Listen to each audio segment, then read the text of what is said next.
The Unfiltered by Jade. Jade.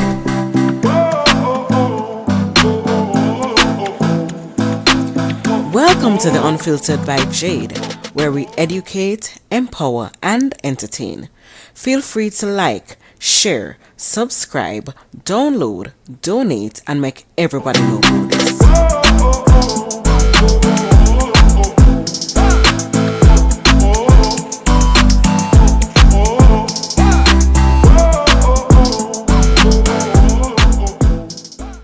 Beats by RB Records.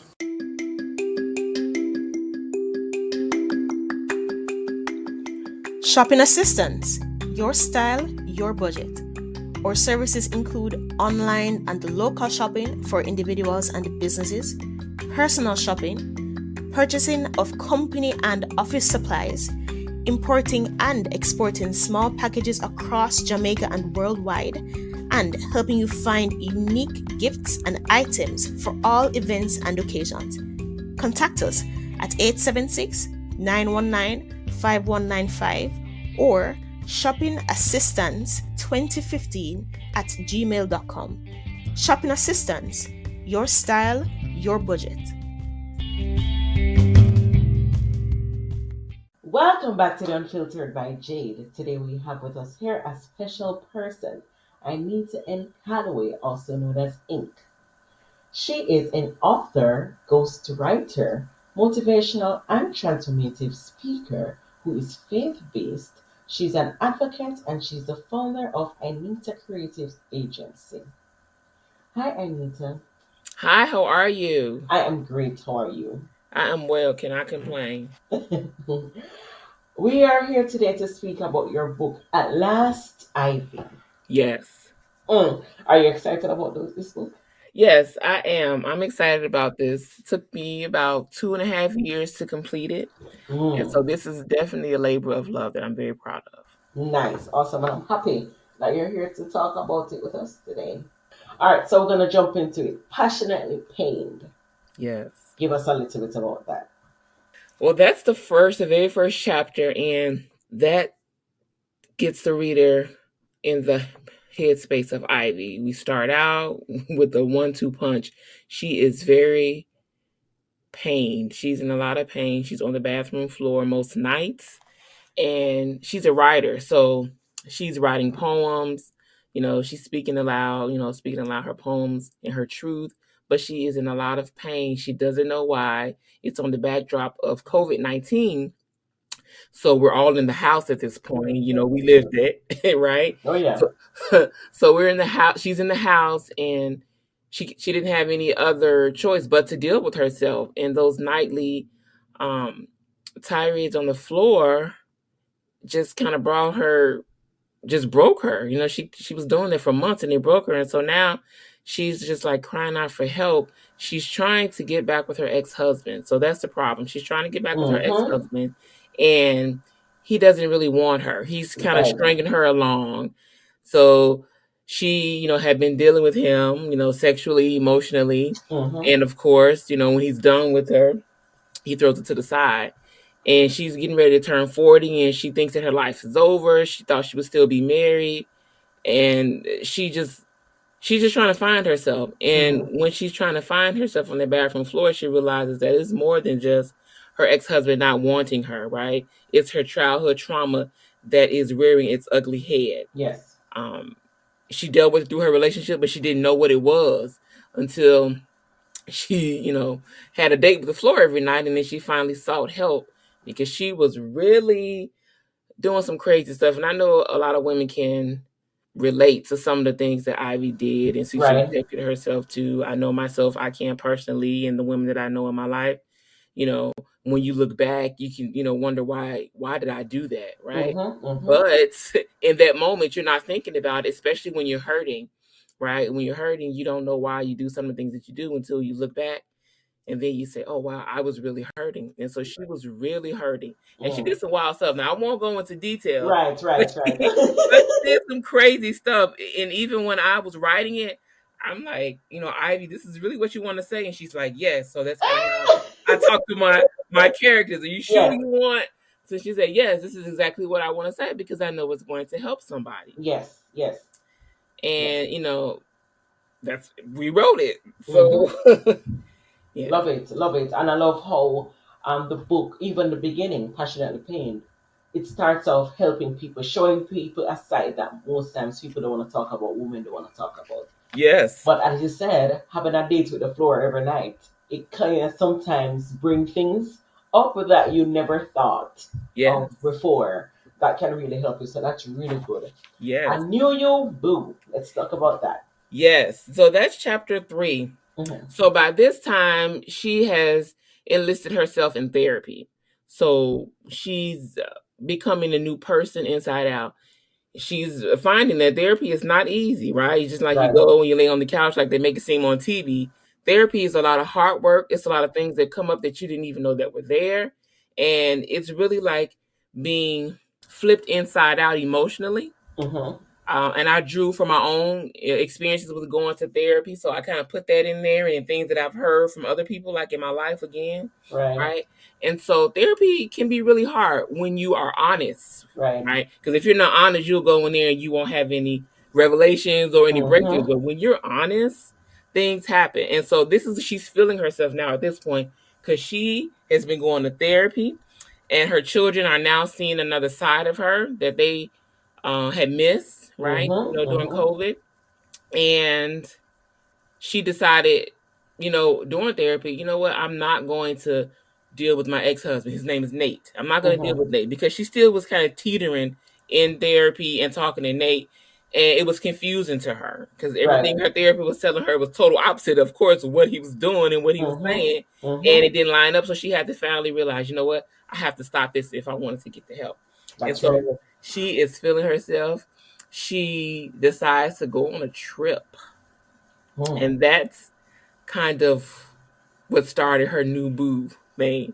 She was going to go on a trip with her sister, but her sister caught COVID and she couldn't go. They were going to Denver. And of course, the air is thin in Denver and her sister is an asthmatic. So she said, you know what? I think I'm going to stay back, even though I'm healed from the COVID, but I still want you to go. So her sister's like her motivator, and her name is Frankie. Her sister is her motivator, her best friend. They've had some great times and not so great times, growing up, but they always stuck together close. Their mom raised them that way after their father left. And so she, really wanted her to go, but, she said, you know what, I just can't do it, sis. And so she didn't go, but she said, you know what, I'm still going to go. And her sister is like the butterfly. Everybody knows her. She has a successful business. And, she's like, you know what, I think you should go. And Ivy's like, I'm not you, kind of thing. And I don't want to go. I'm scared to go by myself. But she mustered up the courage from, of course, Frankie, her sister, and then her therapist, Dr. Thomas, who kept, encouraging her, you know what, you should go. People travel alone all the time. And she did. And when she did, she found some great things on vacation. What we're saying, listeners, is to go and buy the book and you'll find out what she found. Right. Oh my God. 7-Day Date Part 1 and 2. Yes. So this is on the Denver day. So she's actually in Denver doing this. This is chapter 8 and 9. She's actually in Denver. And well, I have to tell a little bit so she was on a date in Denver. And the date lasted for 7 days. I won't tell how the date came about. That's the new chapter. That's the new boo. It's in that chapter. But she ended up being on a 7-day date. It was just supposed to be, a couple of days, hang out in Denver, but it ended up being a 7-day date. There was a lot of things that happened during the trip. Her flight was canceled because of a snowstorm, and so she had to stay in Denver longer than she wanted. And she really didn't want to stay in Denver long, so the gentleman that she was on a date with offered her to come back to Georgia with him at his house, but she wouldn't have to stay there, alone. Right. And so she would be able to get back up to Chicago, at some point. And she was reluctant to do it because, of course, she didn't know him. I mean, they had just met. Right. But she did. She did. Yes. And so that's how it ended up being a 7-day date. Love it. Love it. Yes. Hello, Denver. Hello, Denver. Oh, okay. That's the one right before. So that's just, getting to Denver, her meeting the guy. His name is Godfrey. Meeting the guy that she was, to meet in Denver. She was nervous. He was nervous. They met in the airport. And once they met and clicked, it was like they had known each other for years, right? And they got in late at night, and it was a blizzard going on at the airport, well, in Denver, so it was kind of hard to get an Uber. So Right. they kept calling Ubers, but no one was coming. There was like 3 people outside because it was so cold in Denver. And one person finally came to get them and take them to the hotel, which is like an hour away from the airport. And the guy, he had just came from a party, so he was a little inebriated. And he was driving fast, and it's snowing, and it's cold. And so Godfrey and the driver ended up having some words, and Ivy just kind of clung to him, even though that was her first time, being with him. She Right. clung to him, and she felt like he was her protector in that moment, and she had Nice. never felt anything like that. So her feelings had started to shift then, and she didn't Right. even realize it was totally different from what Nate had showed her and all the other relationships she had before she was married. Right. Yes. So that was different. And they did a lot of things. They went to an art museum. They did, of course, they went to dinners. They did a lot of things. I won't tell this part. Sure. I won't tell this part. It's another. It's a fun part. It's a little X-rated, so I won't tell. But it didn't involve them, but some other people, some things that they witnessed. Right. Right. Right. Uh-huh. So in all, it's really Ivy finding herself. Yes, it is about the journey of Ivy finding herself, from being on that bathroom floor to ending up at the end on beaches in Belize. Love it. Love Yeah. it. So people can actually leave from somewhere downtrodden and actually move up Absolutely. once they do the work. Once they do the hard work, absolutely. I thought that having the therapy sessions inside of the book, instead of just saying that she was actually going to therapy, but actually having the sessions inside the book would help people to see kind of how a therapy session is ran, and maybe they can just see themselves in the character, and it would maybe prompt them to want to get some therapy. And I actually have a workbook to go along with the book. Nice. Like I said, healing is so important. It doesn't mean you need healing from a relationship or whatever, but healing is so important in whatever area you need it in, because it makes you be a better person, a better version of yourself. Yes. And then you're able to produce, and you're able to follow purpose, and you're able to do all these wonderful things once you start healing, and you get a different perspective, and you see yourself for who God created you to be. I love that. I love that. Anita, where is it that the listeners can find you, can find their book, the workbook, if they want to work with you, if they want you to get some stuff done for them, where is it that they can find you?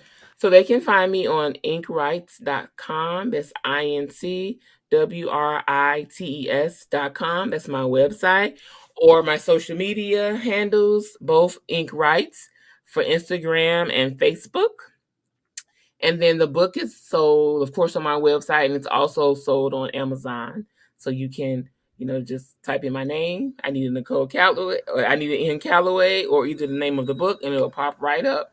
And also the workbook as well. So the workbook is called At Last, Your Name Here.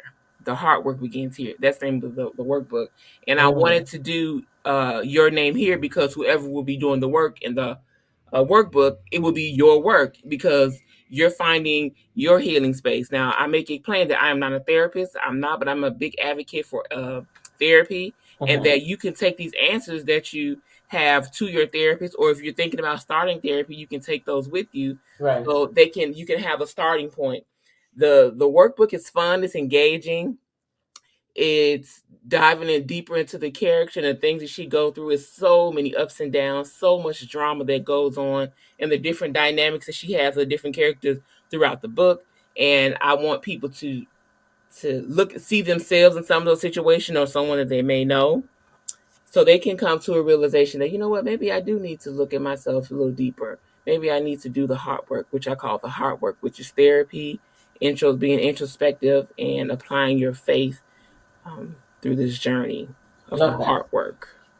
Anita, what I admire is that you did a book that people can read and then did a workbook. That is not something that you see often. And with that you have used, that technique allows people to introspect while reading a book and write down what they have introspected from the perspective of reading it, then looking in the mirror. Yes. At themselves, at the reflection, and then saying, all right, I represent Anita, or I represent Ivy, or I represent whoever it is, and I need to do the work now. If this person can do the work and I can gain something from it by writing this, I'm not just reading to read. I'm actually gaining something from this book. And that was my goal. That was my ultimate goal, because I went through a healing journey and I know how I felt. And like I said, I'm an encourager of women. I'm always like to encourage women. I send notes, I send text messages, I call, and the level of healing and the level of relief that I felt when I started therapy. I did like an intense 8-month sessions, and I wanted all the women in my life and people that I won't ever even know or touch to have that feeling, because I became a better person altogether. I was able to see better, write better, do everything that I do way better, and then just be an example for my children, right? We do this for our children, our legacy, and I wanted women to feel that. And so this was just a very small step. I said, you know what? I'm going to write this book. The book is great. It's for entertainment. You can see yourself in the character. But I wanted to take it a step further. And like you said, do the workbook so people can look at themselves, like really look at themselves and say, you know what? I think I need to work on that, because I asked some really deep questions in there. And you write them. If you want to be honest, you do the work. And then, like I said, you can take it to your therapist, and you can start from there. If you've never even been to therapy, if you've never even thought about it, this will be a starting point to do that, because we all can benefit from therapy. The best person down to the worst person, if you will, all can benefit from a therapy session. I love that. And in your own words are expensive, but what price are you willing to pay? Love it. For people out there who want to have words and want to actually put it down to paper, Anita is the best person to go to. Yes. She has experience, and she is fun, and she puts a different spin on something that you have. You'll never know, so you can reach out to her. So thank you again, Anita. Thank you for having me. I appreciate it. No problem. And thank you so much to the listeners on the Unfiltered by Jade, and we'll be back next week, Tuesday. Thank you. Bam bam bide, bam bam bide, bam bam bide, bam bam bide.